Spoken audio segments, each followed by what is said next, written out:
একদিন একবারে 4টা মোমবাতি ছিল। 4টা মোমবাতির আলাদা আলাদা নাম আছে। একটা নাম হচ্ছে আশা, একটা নাম হচ্ছে বিশ্বাস, আর একটা নাম হচ্ছে ভালোবাসা, আর একটা নাম হচ্ছে শান্তি। মোট 4টা মোমবাতি। তো একদিন শান্তি নামে মোমবাতিটা নিভে গেল। নিভে যাওয়ার পর ভালোবাসার মোমবাতিটা বললো যে শান্তি নিভে গেছে, আমি ভালোবাসা থেকে কি করবো, আমিও নিভে যাই। তখন ভালোবাসার মোমবাতিটা নিভে গেল। তো বাকি আছে দুইটা, একটা হচ্ছে বিশ্বাস আর একটা হচ্ছে আশা। বিশ্বাস মোমবাতিটা বললো কি, যেখানে শান্তি নেই, যেখানে ভালোবাসা নেই, সেখানে আমি বিশ্বাস থেকে কি করব, আমিও নিভে যাই। তখন বিশ্বাস মোমবাতিটা নিভে গেল।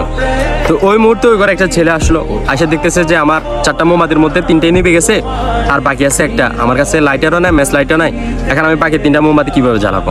তখন ওই মুহূর্তে তার মাথায় আসলো যে আমার তো আশা নামে মোমবাতিটা এখনো আছে। আবার ওই আশা মোমবাতি দিয়ে বাকি 3টা মোমবাতি সে জ্বালিয়ে দিল। জ্বালিয়ে দেওয়ার পর তার ঘর সেম আগের মতো আলো হইতেছে। এখন এই গল্প থেকে আমরা কি শিখলাম, যে জীবনে চলার পথে অনেক কিছু হবে, অনেক কিছু আসবে, অনেক কিছু যাবে, তবে কখনো আশা ছেড়ে দেওয়া যাবে না। আশা ছেড়ে দেওয়া যাবে না। জীবন চলার পথে অনেক সমস্যা আসবে, তবে কখনো আশা ছেড়ে দেওয়া যাবে না।